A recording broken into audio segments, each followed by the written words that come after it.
മറ്റൊരു പ്രധാനപ്പെട്ട വാർത്തയിലേക്കാണ്. പ്രതിപക്ഷ നേതാവ് രാഹുലിന്റെ വോട്ട് ചോരി ആരോപണം വിദേശത്ത് തയ്യാറാക്കിയ ടൂൾ കിറ്റാണെന്ന തെളിവുകൾ പുറത്തുവരികയാണ്. മ്യാൻമറിലാണ് രേഖകളെല്ലാം തയ്യാറാക്കിയത്.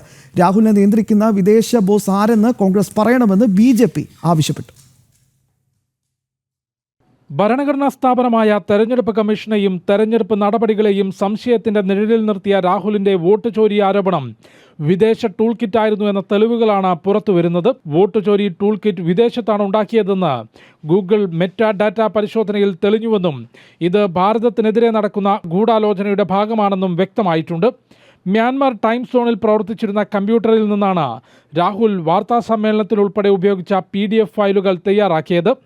പ്രതിപക്ഷത്തിന്റെ പ്രചാരണത്തിൽ ഭാരത വിരുദ്ധ നിലപാടുള്ള വിദേശ ശക്തികൾ പ്രവർത്തിക്കുന്നുണ്ടെന്നും രാഹുലിനെ റിമോട്ട് കൺട്രോളിലൂടെ നിയന്ത്രിക്കുന്ന വിദേശ ബോസ് ആരാണെന്ന് കോൺഗ്രസ് വ്യക്തമാക്കണമെന്നും BJP ആവശ്യപ്പെട്ടു.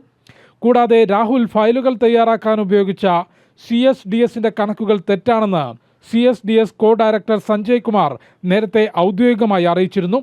തെരഞ്ഞെടുപ്പ് കമ്മീഷനെയും ഭാരതത്തിലെ ജനാധിപത്യ സംവിധാനങ്ങളെയും അപമാനിക്കാനുള്ള ഗൂഢാലോചനയുടെ ഭാഗമായാണ് രാഹുലും കോൺഗ്രസും പ്രവർത്തിച്ചതെന്നും BJP വക്താവ് പ്രദീപ് ഭണ്ഡാരി കുറ്റപ്പെടുത്തി. ജനം, ഡൽഹി.